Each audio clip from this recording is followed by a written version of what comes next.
हाँ, तो हम लोग आ गए हैं अष्टांग हृदय की सीरीज़ में। हम लोगों ने 5 चैप्टर सूत्रस्थान के कंप्लीट कर लिए हैं। आज हम लोग पढ़ने जाएंगे 6 चैप्टर। ठीक है, 6 चैप्टर का नाम जल्दी जल्दी कमेंट में करके बता दो मेरे को।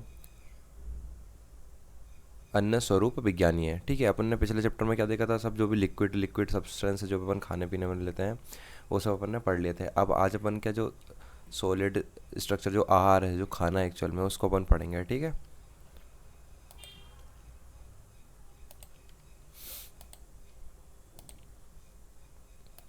ठीक है, अन्न स्वरूप विज्ञानी है, चैप्टर नंबर 6। अब हम द्रव्यों का वर्णन करने के बाद यहाँ से अन्य द्रव्यों के स्वरूप के विज्ञान के लिए प्रस्तुत अध्याय की व्याख्या करेंगे। इस विषय में आत्रेय आदि महर्षि ने इस प्रकार कहा है। ठीक है, पिछले चैप्टर में याद रखना अपने क्या 5th चैप्टर में द्रव्य याद किया था और इस चैप्टर में हम अन्न करेंगे। ठीक है, पिछले चैप्टर में हमने कितने वर्ग पढ़ लिए थे, पहले बताओ। टोटल वर्ग कितने अष्टांग हृदय के? 12। 12 में से 5 जो है वो द्रव्य है और जो 7 है वो कितने हैं? अपने अन्न वाले। ठीक है, तो 7 द्रव्य अपन आज पढ़ेंगे, तो टोटल कितने हो जाएंगे? 12। अब आ जाते हैं अपन सबसे पहला वर्ग है वो है सूख धान्य। अब एक देखो, तुम लोग अभी एग्ज़ाम आएगा तुम्हारे और तुम लोग पढ़ोगे तो तुमको बहुत कन्फ्यूजन होगा कि सूख धान में क्या आता है और शाक धान में क्या आता है। देखो, तो सूख को याद रखना, जो जो पॉइंटेड स्ट्रक्चर होते हैं ना उनको अपन सूख बोलते हैं। पॉइंटेड स्ट्रक्चर बोले तो जैसे गेहूँ में, राइस में, ये सब, इनमें सब में क्या पॉइंटेड रहता है। तो ये पॉइंटेड जो भी रहते हैं ना इनको अपन सूख धान्य बोलते हैं। ठीक है, जैसे अभी नीचे पढ़ेंगे अपन और फिर मैं बताऊंगा आपको, थोड़ा हो जाए नीचे। ठीक है, तो इसमें पढ़ेंगे अपन रक्तशाली, महाशाली, कलमशाली।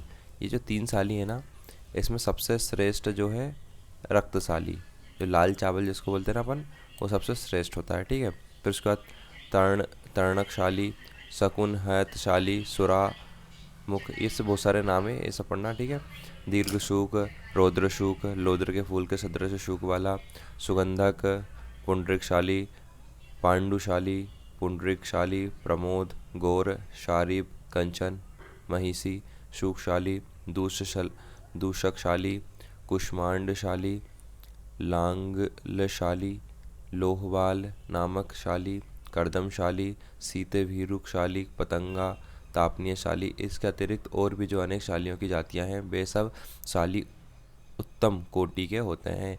वे सभी रस एवं विपाक में कैसे होते हैं? मधुर होते हैं, स्निग्ध होते हैं, वीर्यवर्धक होते हैं, मतलब शुक्र को बढ़ाने वाले होते हैं। ठीक है, मधुर होते हैं, स्निग्ध होते हैं, वीर्यवर्धक होते हैं। इनको खाने से बंधा हुआ थोड़ा सा मल बनता है। वे सब कुछ कसाय रस वाले होते हैं। ये सभी के लिए पथ्य, लघु, मूत्रकारक तथा हिम होते हैं। ठीक है, ये सब क्या है, ये वहाँ पे बस इन्होंने बताया कि क्या क्या आता है सूखधान में। ठीक है, तो सूखधान में मैंने बता दिया, जो पॉइंटेड स्ट्रक्चर वाले जो भी दिखेंगे ना वो शुकशाली में जाएगा। फिर उन्होंने बोला है रक्तशाली का। अब एक एक शाली का अपन वर्णन करेंगे। ठीक है, यहाँ पे तो रक्तशाली अपन यहाँ पे पढ़ा है, रक्तशाली सबसे श्रेष्ठ है, उसके बाद महाशाली और फिर कलम है। ठीक है, तो रक्तशाली में क्या आएगा? ऊपर कहे गए सब सूख धान्य हैं, इनमें रक्तशाली उत्तम होता है। यह है प्यास को कम करता है और त्रिदोष नाशक। अब देखो, प्यास को कम करता है और त्रिदोष नाशक होता है। ठीक है, अब रक्त रक्त से ज़्यादा रक्त पी लेंगे तो प्यास बुझ जाएगी और त्रिदोष नाशक होता है। ठीक है, सुख जेसु बरस्तस्त्र रक्तस्य तृष्णा त्रिदोष हरा। ठीक है, रक्त बोला तृष्णा को हरने वाला और त्रिदोष को हरने वाला। अब अब इसके बाद अपन रक्तशाली की तुलना में महाशाली, उससे कलमशाली, उससे वितरणशाली ही हीन गुण वाले हैं। अब जो अपन ने यहाँ पे पढ़ा था ना, ये सब इधर जिधर ऑर्डर में जाएंगे ना अपन, सब के गुण क्या कम कम होते जाएंगे। सबसे ज़्यादा किसके हैं? रक्तशाली के, याद रखना। ठीक है, उसके बाद अपन आ जाते हैं अब नेक्स्ट, यवक आदि शाली धान्य। ठीक है, यवक, जई, हैनाक, पांसु, बाष्प, नेषधक आदि अन्य प्रकार के शाली धान्य होते हैं। ये गुण में, स्वाद में मधुर, उष्ण, गुरु, स्निग्ध, पाक में अम्ल, कफकारक तथा पित्तकारक होते हैं। इनके सेवन से मलमूत्र की प्रवृत्ति सरलता से हो जाती है। क्रम से अपने से पूर्व निंदित होते हैं। इस क्रम से सबसे अधिक निंदित ये यवक है। जो यहाँ पे जो यवक है ना, इसको सबसे निंदित बताया है। इसमें यवक आदि और कुछ भी अपन दूसरा, इसमें अपन सूख धान में ही शाली धान आती है। ठीक है, शाली धान में मतलब क्या है, यहाँ पे वही मोनोकोटिलिडन्स, आप लोगों को बहुत अच्छे से पता होगा मोनोकोटिलिडन्स क्या क्या होते हैं। यहाँ पे वर्णन मिलेगा यवक, हैनाक, पांशु, बाष्प, नेषधक आदि अन्य प्रकार के शाली धान्य होते हैं। इनका गुण ये स्वाद में मधुर, उष्ण, गुरु, स्निग्ध, पाक में अम्ल, कफकारक तथा पित्तकारक होते हैं। इनके सेवन से मलमूत्र की प्रवृत्ति सरलता से हो जाती है। ठीक है, सरल मतलब ये फाइब्रस फूड एक प्रकार से। ये क्रमशः अपने से पूर्व निंदित होते हैं, क्रम से सबसे अधिक निंदित। अब अपने ऊपर सबसे अच्छा क्या माना था? रक्तशाली। अब सबसे खराब कौन सा है? यवक। ठीक है, इसका अपन को प्रतिदिन सेवन नहीं करना है। फिर आप लोगों को एक यव मिलेगा, ओनली 2 वर्ड का, या वो अच्छा होता है। ठीक है, यवक खराब होता है, यव अच्छा होता है। अब मैं एक चीज़ बता रहा हूँ आपको, ये चैप्टर ना बहुत बड़ा है, तो अपन इसको ना बस आपको जानकारी चाहिए एक बार कि हाँ ये चीज़ आपने सुनी हुई है उतना। जो जिस वर्ग में से आता है मैं आपको बताता जाऊँगा कि हाँ ये थोड़ा इंपॉर्टेंट है, थोड़ा इंपॉर्टेंट है, पर फिर भी अपन पूरा चैप्टर पढ़ेंगे अच्छे से। ठीक है, अगर वीडियो लंबा हो जाएगा तो अपन 2 वीडियो में बना देंगे इसको। बाकी आप लोग ध्यान देना, कौन सा वर्क अपने लिए इम्पोर्टेंट है वो अच्छे से पढ़ाऊँगा मैं, और बाकी भी अपन देखेंगे सब। ठीक है, वो चिंता मत करना। अब अपन बात कर रहे हैं व्रीहिधान में। ठीक है, व्रीहिधान क्या होते हैं? व्रीहिधान्यों में षष्ठी। अब देखो ये सब ना जो अपन सूखधान्य है ना, सूखधान की सब डिवीज़न है। ठीक है, तो उसी के अंदर इनको डिवाइड करके अलग अलग, जैसे गेहूँ, चावल, चना, दाल, इससे अलग अलग होते हैं ना, तो ऐसे ये सब धान्य भी अलग अलग है। तो व्रीहिधान्य में क्या आता है? व्रीहिधान्यों में षष्टिक 60 धान्य, स्निग्ध, ग्राही, लघु, स्वादु आदि तीनों दोषों का शामक, स्थिर, हिम गुण वाला होता है। व्रीहिधान्य में 60 धान्य उत्तम होता है। यह 2 प्रकार का होता है, गौर होता है एक, और एक होता है हल्का होता है। इनमें गौर सबसे उत्तम होता है। अब देखो व्रीहिधान्य जो होती है उसके इन्होंने गुण बता दिया है, और गुण बताने के बाद सबसे बोल दिया है कि जो षष्ठी धान है, 60 धान जिसको बोलते हैं ना, ये जो 60 दिन में पकने वाला चावल होता है ना उसको अपन 60 धान्य बोलते हैं। ठीक है, षष्ठी धान्य। तो षष्ठी धान लिख लेना है ऐसे, जो 60 दिन में पकने वाला जो चावल होता है उसको षष्टिक धान बोलते हैं, और वो उत्तम होता है। और उसके कितने भेद बताएं अपने को? यहाँ पे 2 भेद बताएं, गौर और हल्का। अब जाहिर सी बात है, गौर मतलब सफ़ेद रंग का जो गोरे होते हैं वो अच्छे होते हैं। ठीक है, षष्ठी धान्य ग्रीष्म ऋतु में पकता है। षष्टिक कंकु, कुमुदक, पीतक, काकलक, अशन, पुष्पक, महाषष्टिक, चूर्णक, कुरवर, केदार आदि ये 60 धान्य की जातियां हैं। देखो सुश्रुत ने जो बताया ये, और 60 अपने को सिर्फ अभी कितनी 2 याद रखना है कि गौर और एक हल्की, 2 होती है किसकी? 60 धान्य की वैरायटियाँ। ठीक है, फिर सामान्य गुण वाले षष्टिक धान्य उत्तम। उक्त षष्टिक धान्यों में असामान्य गुण वाले होते हैं, मतलब वही वापस से नाम आ गए बहुत सारे, अपन को बस यहाँ पे ध्यान देना। ठीक है, कि क्या बताया? व्रीहिधान्य और षष्ठी धान्य क्या होता है ये पूछते हैं। षष्ठी धान्य क्या होता है? व्रीहिधान्य में आता है षष्ठी धान्य। ठीक है, और यवक आता है वो, जल्दी जल्दी बताओ, यवक कहीं में आता है? शाली धान्य में। ठीक है, फिर सामान्य गुण वाले हो गए। फिर अपन पढ़ेंगे तृण धान्यों का वर्णन। तृण कंगु, कोद्रव, नीवार, शामक आदि ये तृण धान्य होते हैं। निस्सार, ये सभी तृण वाले तो, निस्सार वाले तो इनके ऊपर छिलका हल्का नहीं होता है। ये सभी सीरत, हल्के, वातरक्त, लेखन, कफ और पित्त के नाशक होते हैं। ठीक है, तो ध्यान में देना, जो ऊपर जो मेन है ना हाईलाइट दिख जाएंगे आपको। ठीक है, फिर प्रियंगु का वर्णन। तृण धान्य में प्रियंगु भग्न को जोड़ता है। ये शरीर को मोटा बनाता है, पाचन में गुरु और अर्थात देर से पचने वाला था। ये भग्न मतलब जो फ्रैक्चर वगैरह हो जाता है ना, तो फ्रैक्चर में किसका यूज़ करते हैं अपन? प्रियंगु का। ठीक है, फिर कोदो। अब अभी कोदो जो शुगर पेशेंट उनको कोदो का बहुत ट्रेंड चल रहा है, जैसे मिलेट्स चल रहा है, कोदो, रागी, तो ऐसे ऐसे कोदो आता है। कोदो धान्य का कोदो धान्य अत्यंत ग्राही होता है। ग्राही बोले तो मल को बांधने वाला। ठीक है, आपको लोगों को ये शॉर्ट नोट में भी आ सकते हैं, ग्राही मतलब क्या होता है, पाचन मतलब क्या होता है, दीपन मतलब क्या होता है। तो ग्राही मतलब मल को बांधने वाला होता है। यह स्पर्श में शीतल होता है और विष जनित विकारों को नष्ट करता है। ये ठंडा होता है, और जो भी विष, जो अपन पॉइजन थोड़ा थोड़ा खा रहे हैं ना खाने के रूप में, उससे जो भी विकार हो रहे हैं तो उनको नष्ट करता है। ठीक है, ये हो गया कोदो। फिर अपन आ जाते हैं जौ का वर्णन। देखो जो यवक था ना वो जय ई था। ठीक है, और ये जौ है। जौ रूक्ष, शीतल, पचने में गुरु, स्वाद में मधुर, रस में मल को सरकाने वाला। इसको खाने में मल अधिक मात्रा में बनता है। यह बात दोषों को बढ़ाता है। यह वीर्यवर्धक है, शरीर में स्थिरता को उत्पन्न करता है, मूत्र दोष, मेदोदोष, पित्त और कफ विकारों को जीतता है। यह पीना श्वास, काश, उरुस्तम, गले और त्वचा में के रोगों को नष्ट करता है। ये जौ के वर्णन हो गया। ठीक है, फिर अनुयुग का वर्णन। अनुयुग छोटी जौ, अब एक जौ थी उससे छोटी जौ जो आएगी, से युक्त प्रसिद्ध जौ के दाने भी छोटे होते हैं। यह है और यह उक्त जौ के गुण भी कम होते हैं, मतलब जो छोटी जौ है उसमें बड़ी जौ की मात्रा कम गुण होते हैं। ठीक है, वंशक जो रहने दीजिए, अपना पाया जाता है गोधूम पे।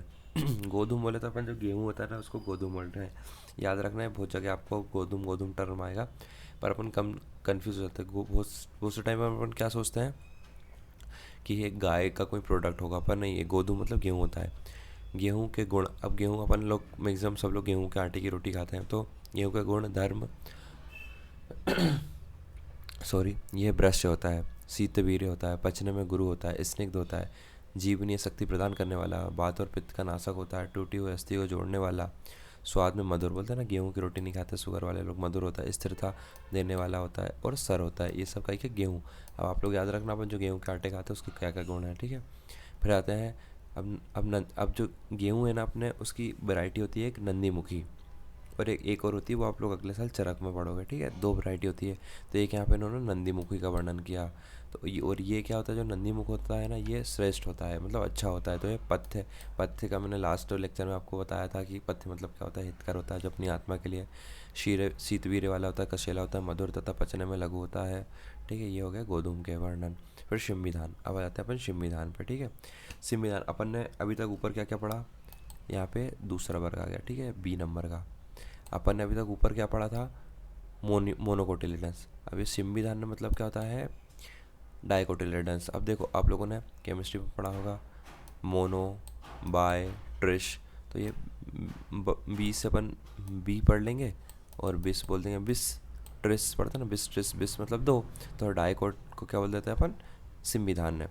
मूंग, मूंग की दाल आप लोगों ने खाई होगी।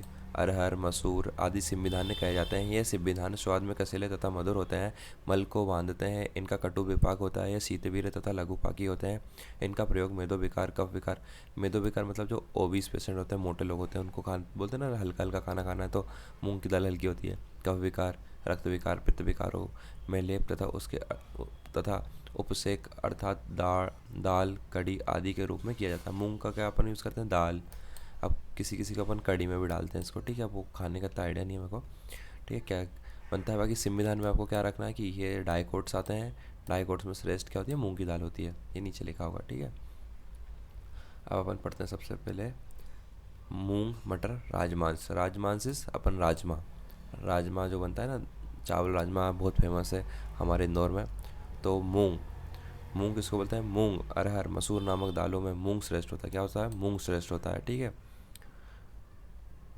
बर, जो बर टर्म होते हैं, बर मतलब श्रेष्ठ को बोलते हैं, और आबर मतलब जो श्रेष्ठ नहीं है। ठीक है, तो बरो अन्नम मुद्ग अल्पचल कसायस्त्व अति बातला।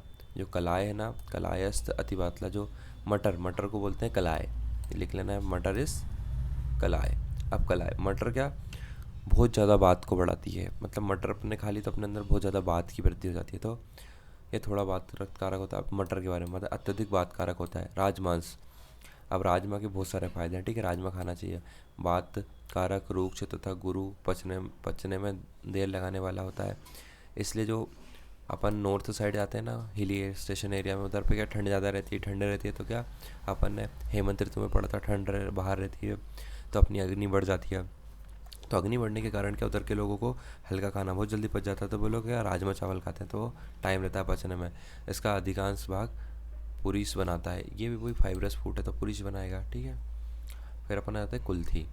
अब कुल्थी याद रखना, बहुत जगह काउंटर करेगी आपको, बहुत सारे इंपॉर्टेंस है कुल्थी का। ठीक है, तो उष्ण कुलत्थ पाके अम्ला शुक्र अश्मरी श्वास पीनशान। ठीक है, अब इसका हिंदी पढ़ता हूँ मैं। यह उष्ण होती है, पाक में अम्ल होती है, शुक्र अश्मरी श्वास पीनस। अब जो अश्मरी, जो किडनी स्टोन होते हैं ना, यहाँ पे तो शुक्र अश्मरी लिखा है। ठीक है, पर जो किडनी स्टोन रहते हैं ना, उनके पेशेंट को अपन कुल्थी की जो जड़ रहती है ना, उसका बहुत प्रयोग करते हैं प्रैक्टिकल लाइफ में। ठीक है, तो शुक्र अश्मरी हो गया। श्वास पीनस काश अर्स, ये चीज़ याद रखना, श्वास पीनस काश अर्स में भी कुल्थी का। मैक्सिमम लोगों को बस यही पता रहता है कि कुल्थी स्टोन में दी जाती है, पर इसको अपन क्या श्वास काश, ये दोनों साथ में आ गया, श्वास काश और पीनस। पीनस मतलब जो छर्दी, जो राइनाइटिस बोलते हैं ना, जिसको उसको अपन पीनस बोलते हैं। और अर्स बोले तो बवासीर। इन सब विकारों में यूज़ करते हैं। कफ विकार बाद विकारों को नष्ट करता है, पित्त और रक्त को बढ़ाता है। कुल्थी हो गई। सेम, सेम का वर्णन, निष्पाव सेम बात कारक होता है, स्तन्य तथा मूत्र को बढ़ाता है। यह गुरुपाकी होता है, सर विदा नेत्र विकार शुक्र दोष का विकार शोथ एवं विष विकारों को नष्ट करता है। सेम के बारे में पढ़ लिया अपन ने।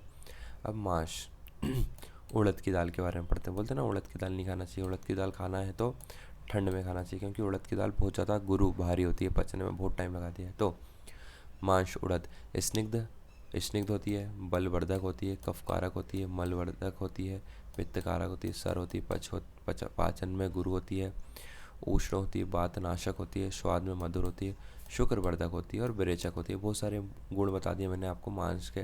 पर मांस का सेवन अपने को ग्रीष्म ऋतु में नहीं करना चाहिए और शीत ऋतु में करना चाहिए, क्योंकि बहुत ज़्यादा गुरु होती है पचने में। ठीक है, बहुत सारे बेनिफिट है आपने देख लिया यहाँ पे। शुक्र वृद्धि विरेचकृत, शुक्र को बढ़ाने वाला और विरेचन करने वाला। विरेचन जो गुदा मार्ग से अपन औषध देके मल को निकालते हैं ना, तो उसको विरेचन बोलते हैं। सॉरी। काकांडोला और केवाच। केवाच काकांडोला शुकर शेम और केवाच के बीच का मांस के समान गुण धर्म वाले होता है। ठीक है, ये जो मांस उड़द के जैसे धर्म वाले क्या क्या होता है, काकांडोमा और केवाच होता है। फिर तिल का वर्णन। अब तिल तिल बहुत श्रेष्ठ बोलते हैं ना, तिल का तेल आजकल बहुत ट्रेंडिंग चल रहा है कि तिल का तेल खाना चाहिए, बाकी सब तेल छोड़ देना चाहिए। ठीक है, तो तिल उष्णवीर होता है, त्वचा के लिए हितकर होता है, स्पर्श में शीत होता है, बालों के लिए हितकर होता है, बलवर्धक होता है, गुरुपाकी होता है, मूत्र को घटाने वाला होता है, त्वचा के लिए हितकर होता है, स्पर्श में शीत, बालों के लिए हितकर होता है,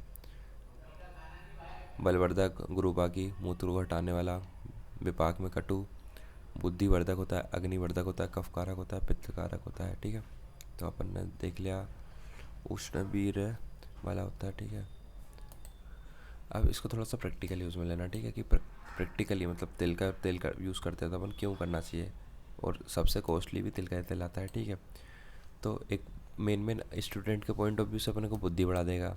खाना अपन में इसका खाते हैं, वैसे अग्नि नहीं अपनी बेकार रहती तो अग्निवर्धक करेगा, और बल देने वाला होता है, बलवर्धक होता है, गुरु पाकी मतलब टाइम लगता है पकने में। तो ये सब क्या तेल के गुण हो गए।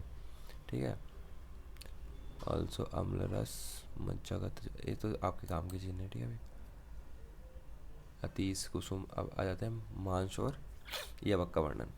अब जो मांस और यवक सिम्बी धान्यों में, अपन सिम्बी धान्य में क्या बताया था, बी बोले तो बिस डाइकोटे। सिम्बी धान्यों में मांस, उक्त सभी धान्यों में अवर मतलब बेकार बताया है, और सूख धान्यों में यवक को अधिक अध्ययन। अपन ने पिछले चैप्टर में देखा था कि पूरा पढ़ा देते थे, लास्ट में वो लोग बता देते थे कि कौन बेकार है और कौन अच्छा है। तो यहाँ पे मांस को अवर बताया है और यवक को अधम, मतलब इसको भी अउत्तम बताया है, मतलब ये भी अच्छा नहीं है।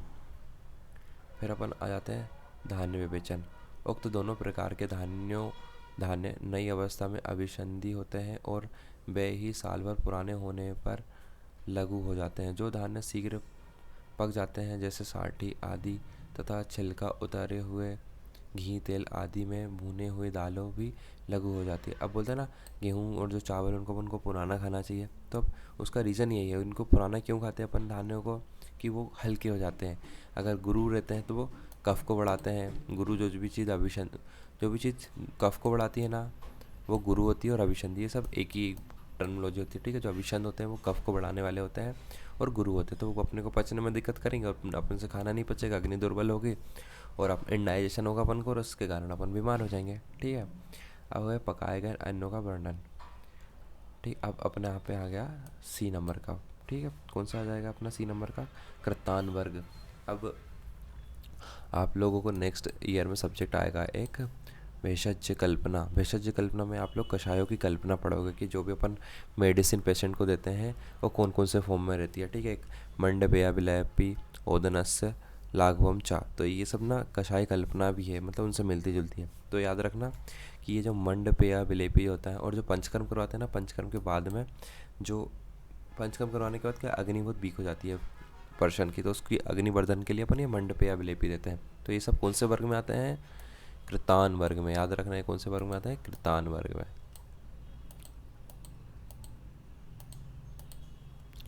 कृतान वर्ग में मंडपेया विलेपी नाम ओदनस्य चा लाघवम।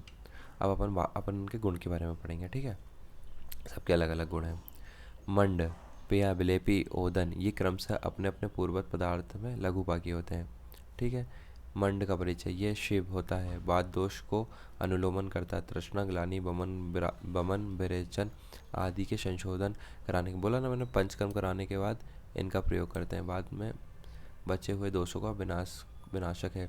पाचन कारक, धातु साम्य कारक होता है, स्रोतों में को मुलायम बना देता है, पीनस पसीना लाता है, यह जठराग्नि को विविधवत सुलगता तेज करता है, जठराग्नि को बढ़ाता है। ठीक है। ये हो गए अपने मंड, ये मंड के गुण। ठीक है। मंड। अपेया, पेया क्या होता है? आहार द्रव्यों में। अब पेया कैसे बनाते हैं वो बताया इन्होंने। अपन चावल लेते हैं, चावल में 14 गुना जल से बनाई गई अत्यंत पतली या थोड़ी सी सीठी से युक्त वस्तु से पाक विशेष पंतु योग पेया अर्थात पीने योग्य कहे जाते हैं। अब इसमें क्या, अपन 14 गुना जल ले लेते हैं और उसको पकाते रहते हैं। ठीक है। तो अब एक ऐसी कंडीशन आ जाएगी कि इसमें थोड़ा सा जल रहेगा और जो चावल के कण है वो गल जाएंगे, तो इसको पीने योग्य, जब ये पीने योग्य हो जाएगी ठंडा करके इसको पी लेना, तो ये पेया हो जाती है। अब याद रखना, पेया में कितना जल डालते हैं। तो पेया का पा दिख रहा है ना ये, तो ये 4 जैसा दिख रहा है, तो 4 से और ये 14 हो जाएगा। ठीक है। फिर विलेपी की बात करते हैं। विलेपी में क्या, 14 गुने पानी में डालकर तैयार की हुई जिसमें सीटी का अंश विशेष हो उसे विलेपी का लपसी कहते हैं।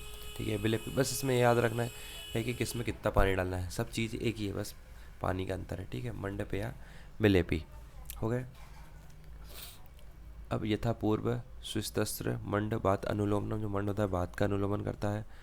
तृण तृण तृणग्लानि दोष शेषक पाचनो धातु साम्यकृत स्रोतो मार्दवकृत श्वेदी संदुक्षति चा अनलम, ये सब अपने मंड के गुण बता दिए। और पेया के अपने और विलेपी की हिंदी पढ़ ली। ठीक है। और ओदन की पढ़ेंगे। 4 पल, ओदन में कितना, 4 पल, और यहाँ पे 14 गुना था, यहाँ पे पल है। चावलों को 14 गुना जल में पकाएं, चावलों की भली भांति गल जाने पर मंड को निकाल दे, इसे ओदन भात कहते हैं। अब यहाँ पे भी देखो, तीनों में 14 गुना जल लिया। ठीक है। अब जो अपन दूसरे संहिता पढ़ेंगे उनमें अलग अलग वर्णन करेंगे इनके जल का। ठीक है। तो याद रखना, मंड, पेया, विलेपी, ओदन, एक क्रम याद रखना। कौन से वर्ग में आते हैं? कृतान वर्ग में आते हैं। ठीक है। ये हो गया अपना इसके बारे में। अब आ जाते हैं अपन पेया का वर्णन।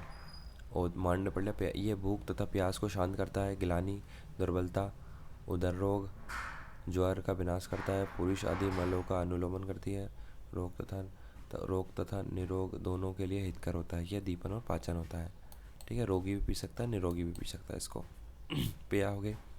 विलेपी का वर्णन, इसमें मल को बांधने की शक्ति होती है, अतः यह अतिसार रोगों को नष्ट करता है, हृदय को बल देता है, प्यास को शांत करती है, मंदाग्नि को प्रदीप्त करती है, सभी स्थितियों में हितकर होता है। यह व्रण, नेत्र रोग, बमन, विरेचन आदि द्वारा शुद्ध शरीर वाले दुर्बल व्यक्तियों तथा स्नेहपान करने के इच्छुक व्यक्तियों के लिए लाभदायक होता है। अब ये चैप्टर ना ऐसे ही होता है। ठीक है। इसमें ज़्यादा इंटरेस्ट किसी को भी नहीं आता है, हम लोगों ने भी बहुत मर मर के पढ़ा था इसको।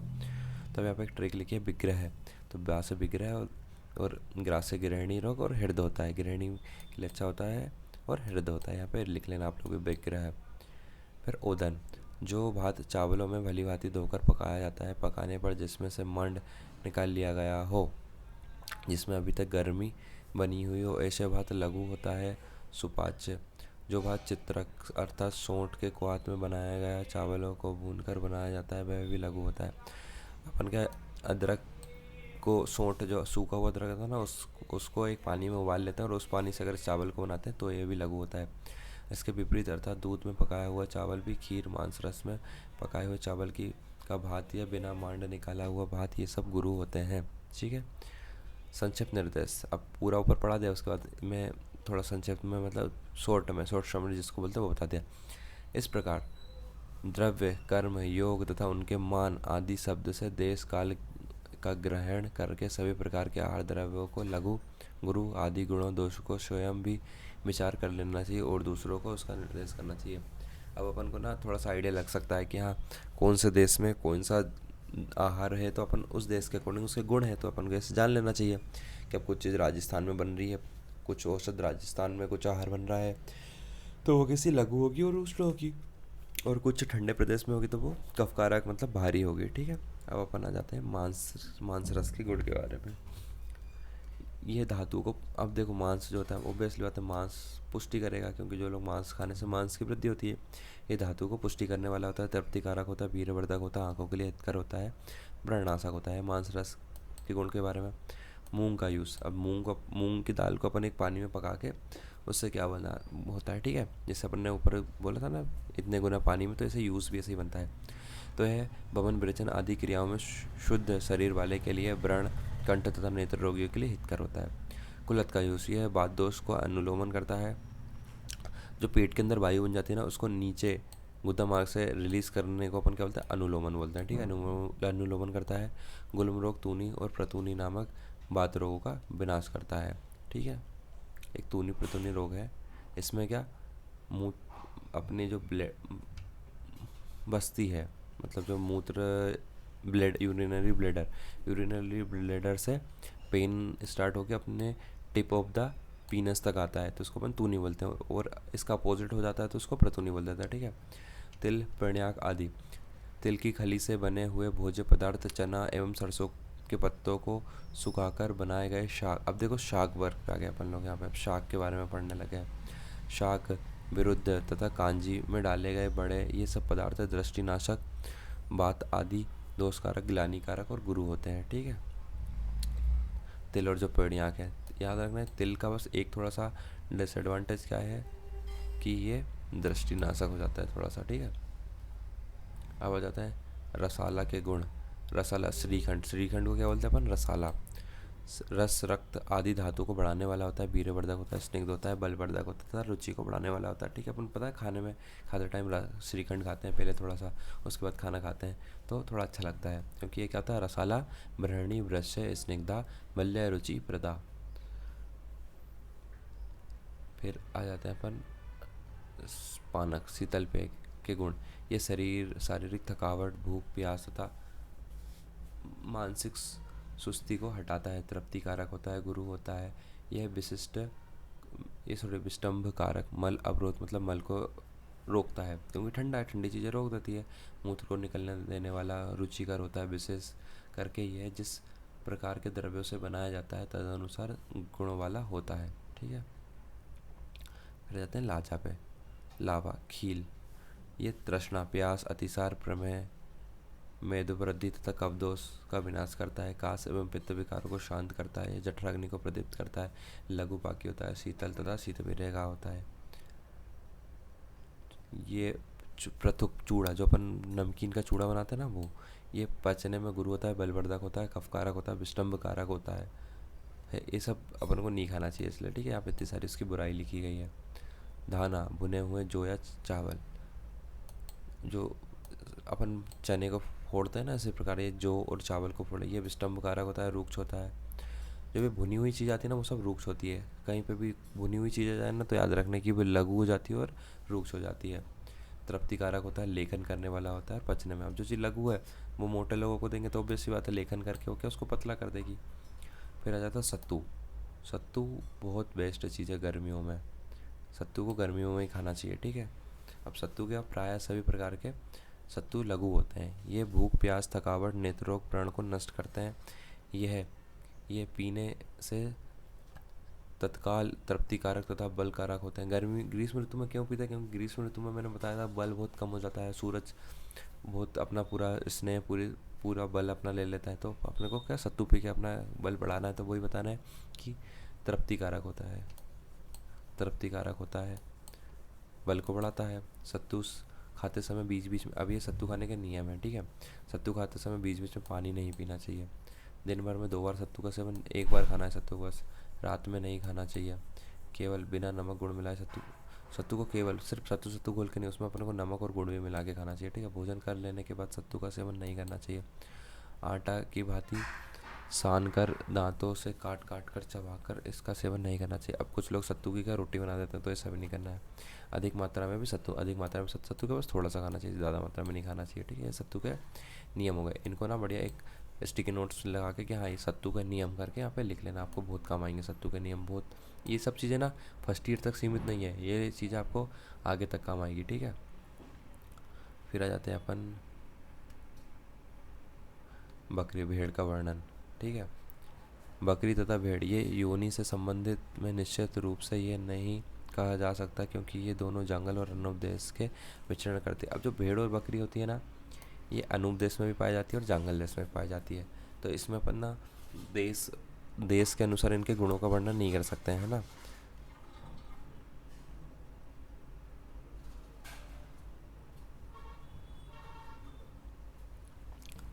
शेष प्राणियों का निर्णय।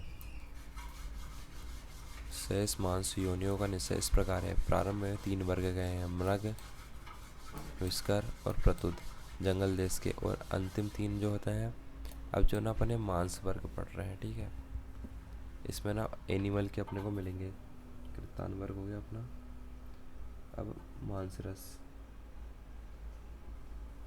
अब मांस वर्ग में क्या क्या अपने को जंगल मांस मिलेंगे, काड़ कपोत का मांस मिलेगा, क्रव्यात मांस मिलेगा, हजा मांस मिलेगा, गाय का मांस मिलेगा, भैंस का मांस मिलेगा। ये सब अपने को गाय मांस वर्ग में पढ़ना है। ठीक है, तो यहाँ पे इन्होंने बताया कि जो पहले 3 है ना, वो मृग, विस्कर, प्रतुद, ये सब जंगल देश में रहते हैं। ठीक है, जंगल देश में।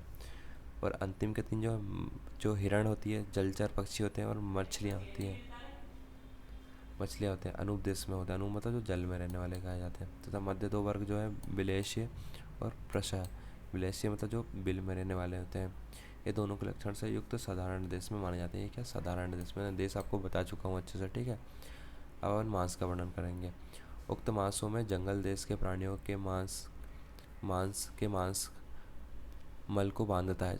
जो जंगल देश के प्राणी का मांस है ना, वो मल को बांधता है। शीतवीर, पाचन में लघु और हितकर होता है। पित्त प्रदान होता है। मध्य और बात एवं हीन कफ वाला सन्निपात हितकर। एक प्रकार से जो बोला जाए ना, तो जंगल देश का मांस अच्छा होता है, क्योंकि वो हल्का होता है, शीतवीर का होता है, और पचने में लघु होता है। ठीक है, तत्र वृद्ध मला सीता लाघव जंगल हिता। अब जो वृद्ध मल को बढ़ाने वाला आता है, उसको जंगल में जाके जो ट्राइब्स के लोग रहते हैं ना, वो जंगल में जाके पोटी करते थे। तो याद रखना, जंगल मल को बढ़ाने वाला। शशक मांस, शशक मतलब खरगोश। खरगोश का मांस जठराग्नि को प्रदीप्त करने वाला, विपाक में कटु, ग्राही, रुक्ष तथा शीतवीर्य का होता है। वार्ताक, ये कुछ उष्णवीर, पचने में गुरु, स्निग्ध तथा पुष्टिकारक होता है। इन सबसे तीतर का मांस उत्तम होता है, क्योंकि धारण की शक्ति वाली बुद्धि, बल तथा शुक्र को बढ़ाता है एवं मल को बांधता है। मुखमंडल की कांति को बढ़ाता है। बादोष प्रधान, सन्निपातक का विनाशक होता है। मोर का मांस, ये सब एक एक बार रीड कर लेना कि किसका मांस कैसा होता है। मोर का मांस अत्यधिक पथ्यकारक नहीं होता, नहीं खाना चाहिए मोर का मांस। तथापि कर्ण, इंद्रिय, स्वर, स्रोतस, बाह्य दृष्टि को स्थिर प्रदान करता है। पर ये थोड़े से गुण है उसके। कुक्कुट का मांस भी मोर के मांस के समान ही गुण वाला होता है, और यह ब्रश्य भी होता है। मुर्गे का मांस, कुक्कुट मतलब मुर्गा होता है। ठीक है, तो इसमें क्या होता है, ये मोर के मांस के समान गुण वाला होता है, और ये ब्रश्य होता है, मतलब वीर्य को बढ़ाने वाला होता है। ठीक है, पालतू मृग बोले तो हिरण। ग्राम में पालतू मृग का मांस वन में होने वाले मृग के मांस से कफकारक होता है। अब देखो, जो घर में रहता है तो वो आराम करेगा तो वो गुरु हो जाएगा, कफकारक हो जाएगा। इसलिए जो घर में पलने वाले अरे सॉरी, मुर्गा है, सॉरी वो मैंने मृग पढ़ लिया, इसको मुर्गा बोलते हैं। तो घर में जो पलने वाला मुर्गा होता है ना, वो कफकारक होता है, और जो जंगल में पाया जाने वाला मुर्गा था ना, वो थोड़ा अच्छा होता है। फिर यहाँ पे अपन आ जाता है काणक पोतक का मांस, इसको बोलते हैं अपन कबूतर। जंगली कबूतर का मांस पचने में गुरु, कुछ नमकीन रस वाला तथा बात आदि दोषों को उभारने वाला होता है। ठीक है, अच्छा नहीं होता है, क्योंकि ये काण का पोत बोले तो जंगल का, क्योंकि ये सर्वदोष कारक है और कफ को उभारने वाला होता है। चटक, यह मांस कफकारक, चिकना, बाध दोष नाशक तथा शुक्र को अत्यंत बढ़ाने वाला। बोलते हैं ना, जो भी वीक हो जाते हैं, जिनको शोषा उनको चटक का मांस देते हैं अपन। ठीक है, 8 मासों का वर्णन। उक्त 8 मासों का अपने क्रम से उत्तरोत्तर गुरु, उष्ण, चिकना तथा मधुर होते हैं। उत्तरोत्तर जो नीचे जैसे जैसे नीचे जाएंगे ना, उतना चिकना गुरु होता जाएगा। ठीक है, यह मूत्रवर्धक, शुक्रवर्धक, बलवर्धक। अब जो मांस वगैरह खाते हैं, क्यों खाते हैं, क्योंकि वो इससे मूत्र और शुक्र और बल और वातनाशक और कफ पित्त विकार को शांत कर दें। ठीक है, अब महामृगों का मांस, उनमें भी महामृग के मांस शीतवीर होते हैं, क्रव्याद के तथा प्रसारों के मांस कुछ नमकीन स्वाद वाले, विपाक में कटु तथा मांसों को बढ़ाने वाले होते हैं। ये पुराने अर्श रोग, गृहिणी रोग तथा शोष रोगों से पीड़ितों के लिए अत्यंत हितकारी। शोष वही राजक क्षमा के पीड़ित में बहुत बल कम हो जाता है तो अपन उसको मांस खाते हैं, मांस खाने को देते हैं। ठीक है, एक एक्स्ट्रा चीज़ बताता हूँ आपको। शोष के रोगी जो वेजिटेरियन होता है उसको अपन बोलते हैं कि सोयाबीन की बड़ी है बोल के अपन उसको मांस खिलाते हैं, तो इसको बोलते हैं जुजुप्सा चिकित्सा, जुजुप्सा चिकित्सा। ठीक है, तो याद रखना, एक जुगुप्सा चिकित्सा किस में देते हैं अपन, राजक क्षमा देते हैं। ठीक है, अब बकरे के मांस के बारे में पढ़ेंगे अपन। ठीक है, ये थोड़ा सा और पढ़ लेते हैं, फिर नेक्स्ट वीडियो में अपन इसको कंप्लीट करेंगे। एक प्रकार से याद रखना, जो बकरे का मांस होता है सबसे बेस्ट होता है। शरीर धातु समान्याद अनभिसंधि, जो शरीर की धातु उनको समान करेगा, और अनभिसंधि मतलब कफ को नहीं बढ़ाने वाला है। यह मांस सम शीत उष्ण होता है, अतएव यह कहा जाता है कि यह अति शीत नहीं होता है, अति गुरु अति स्निग्ध भी नहीं होता है, इसलिए यह किसी भी दोष विशेष को नहीं बढ़ाता है। यह मनुष्य के शरीर की रस आदि धातुओं को समान होने के कारण अभिसंधि भी नहीं होता है, ये सभी धातुओं को बढ़ाता है। ठीक है, तो सबसे बेस्ट किसका मांस होता है, बकरे का मांस, भेड़ का मांस, आबी जिसको बोलते हैं अपन। ठीक है, भेड़ का मांस बकरे के मांस के गुणों का विपरीत गुण वाला होता है, किंतु यह भी शरीर की धातुओं को बढ़ाता है। विपरीत होता है पर धातुओं को बढ़ाता है। गाय का मांस, गाय का मांस का सेवन करने से सूखी खांसी, श्रम अत्याग्नि, विषम ज्वर, पीनस, कृष्णता के केवल बात रोगों का विनाशक होता है। याद रखना है कि जो विषम ज्वर, यहाँ पे अलग से लिख लेना, गाय के रोगों में अत्याग्नि, विषम ज्वर, पीनसनाथ, ये बहुत इंपॉर्टेंट लाइन है। ठीक है, विषम ज्वर को शांत करता है कौन, गाय का। अपन देखते हैं विषम विषम प्रकार की, भैंस तो सब काले कलर की होती है, पर जो गाय होती है उसमें विभिन्न विभिन्न आकृतियाँ मिलती है अपने को। ठीक है, फिर आ जाता है भैंस के मांस। भैंस कैसी मोटी होती है, बहुत फैटी होती है, तो ये अत्यंत उष्ण होती है, अत्यंत गुरु होती है, पर्याप्त नींद लाने वाली होती है। इसका दूध भी ऐसे होता था, शरीर को दृढ़ करने वाला तथा पुष्टिकारक होता है। स्वप्न दृढ़ बृहत् कृत्य। ठीक है, फिर आ जाते हैं अपन शाकों का वर्णन। अब एक नेक्स्ट वर्ग आ गया, इसको अपन शाक वर्ग को नेक्स्ट वीडियो में देखेंगे। ठीक है, ये चैप्टर ना थोड़ा ऐसा ही है, इसको पढ़ने में इंटरेस्ट कम आता है, पर जो जैसा जैसा मैंने बोला है उसको बस सुन लेना, एक दो बार सुनोगे और एक बार खुद से पढ़ोगे ना तो थोड़ा क्लियर हो जाएगा। और मैं इसलिए बोल रहा हूँ क्योंकि ये चैप्टर यहीं तक सीमित नहीं है, आपको आगे भी आएगा और एग्ज़ाम में चीज़ें आती हैं इस चैप्टर से कि सूखदान में क्या होती है, शाकदान क्या होती है। तो थोड़ा मेरे साथ पढ़ो और खुद भी कोशिश करो तो अच्छे से हो जाएगा। ठीक है, वीडियो अच्छी लगी तो लाइक शेयर एंड सब्सक्राइब कीजिए। Thank you so much.